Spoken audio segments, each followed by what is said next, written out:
Hello and welcome to Dynamic Study.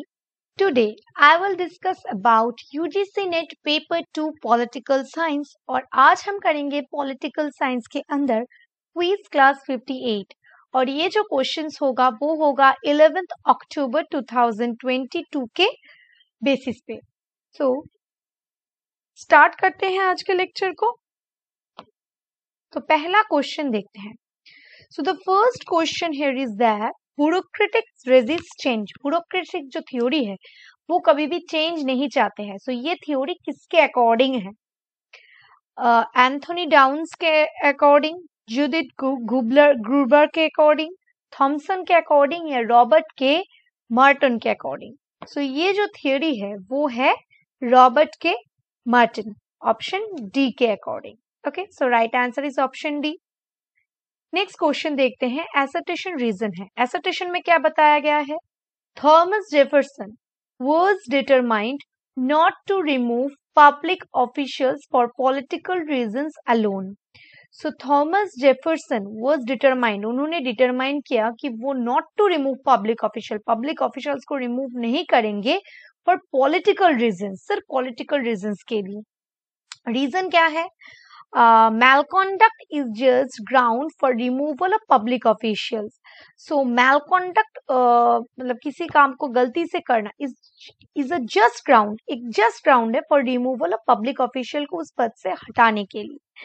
So यहाँ पर जो करेक्ट आंसर है वो है, बोथ स्टेटमेंट करेक्ट जरूर है लेकिन इन दोनों में कोई रिलेशंस नहीं है, इसीलिए correct answer is option D is the right answer. Next question देखते हैं।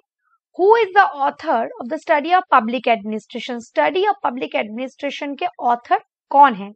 So इसका जो right answer है वो है, कौन है? ऑप्शन देख लेते हैं। गिल्डन, वुड्रो विल्सन, डिलॉयट Waldo and R.A. Warner. So इसका जो the study of public administration, इसका जो ऑथर है वो है, सो जो राइट आंसर होगा यहाँ पर option C, Woodrow Wilson is the right answer. Next question देखते हैं। नेक्स्ट क्वेश्चन है, 1 मिनट या।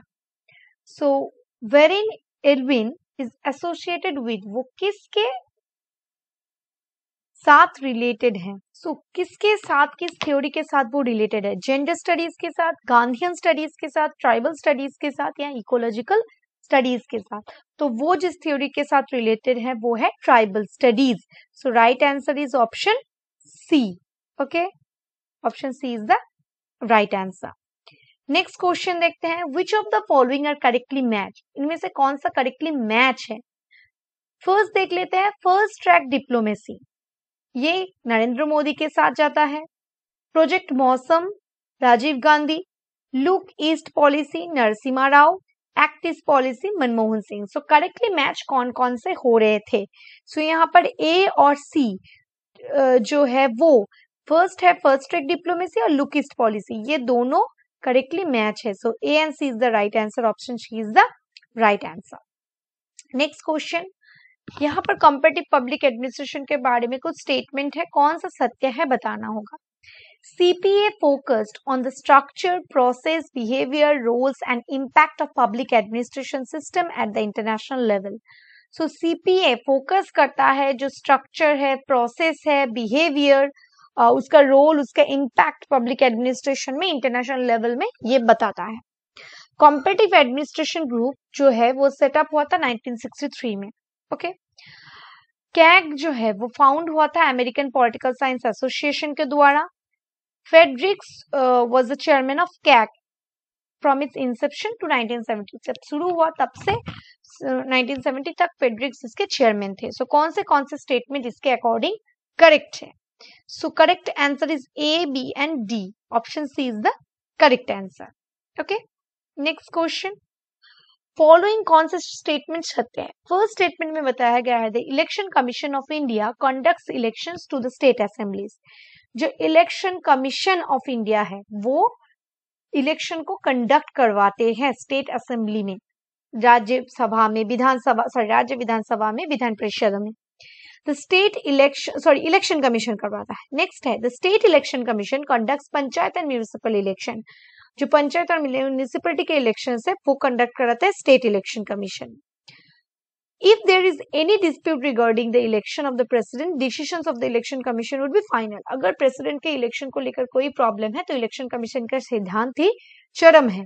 Okay, next the election commission is responsible for polling, counting and declaration of result of the election. वो सब कुछ के लिए रिस्पॉन्सिबल होते हैं, जैसे कि पोलिंग, काउंट करना, डिक्लेयर करना कौन वोट में जीत रहे, इन सारी चीजों के लिए इलेक्शन कमीशन रिस्पॉन्सिबल है। So, कौन से स्टेटमेंट यहाँ पर करेक्ट है? ए, बी एंड डी यहाँ पर करेक्ट है। Okay, so C is the only wrong answer. So A, B and D मतलब right answer is option A. Okay, so option A is the right answer. Next question देखते हैं। यहाँ पर अंबेडकर जी के कुछ बुक्स है, उसको क्रोनोलॉजिकल ऑर्डर में सजाना होगा। फर्स्ट है caste in India, their mechanism, genesis and development. Okay, second book है annihilation of caste. Third book है the problems of rupee, its origin and solution. Fourth book है थॉट्स ऑन पाकिस्तान। तो इन सारे बुक्स को क्रोनोलॉजिकल ऑर्डर में सजाना होगा। सबसे पहले जो बुक लिखा था कास्ट इन इंडिया, उसके बाद जो सबसे पहले जो बुक लिखा था कास्ट इन इंडिया, उसके बाद द प्रॉब्लम्स ऑफ रूपी, उसके बाद annihilation of caste and last में thoughts on Pakistan. So correct order यहाँ पर होगा A, C, B, D. Right answer is option A. Next question देखते हैं। Which among the following are included in 9 pillars of digital India? कौन से चीजेस को हमने 9 pillars of digital India में ऐड किया है? फर्स्ट है इंफॉर्मेशन फॉर ऑल, दूसरा है मतलब सबको इंफॉर्मेशन मिलेगा। नेक्स्ट है अर्ली इन हार्वेस्ट प्रोग्राम, जल्दी से जल्दी हार्वेस्ट को कैसे हम कर सकते हैं। इलेक्ट्रॉनिक मैन्युफैक्चरिंग, इलेक्ट्रॉनिक टेक्नोलॉजी को लेकर मैन्युफैक्चर करना। Connect only metro cities of the country, metro cities को कनेक्ट करना। सो कौन सा स्टेटमेंट करेक्ट है? यहाँ पर जो करेक्ट स्टेटमेंट है A, B and C is the correct answer. Right answer is option C. Sir D statement wrong है। Next, in which Indian state assemblies election voter verification paper audit trial, VVPAT जिसको हम नाम से जानते हैं, वो first time introduce, सबसे पहले इंट्रोड्यूस किया गया कौन से राज्य में? जो स्टेट होगा वो होगा कौन सा स्टेट? मणिपुर, नागालैंड, केरला या सिक्किम। सो ये जो स्टेट सबसे पहले किया था वो है Nagaland. Option B is the right answer. So आज के वीडियो के लिए इतना ही। नेक्स्ट वीडियो में मैं और 10 क्वेश्चंस को डिस्कस करूंगी। तब तक के लिए thank you, keep on watching and keep on learning.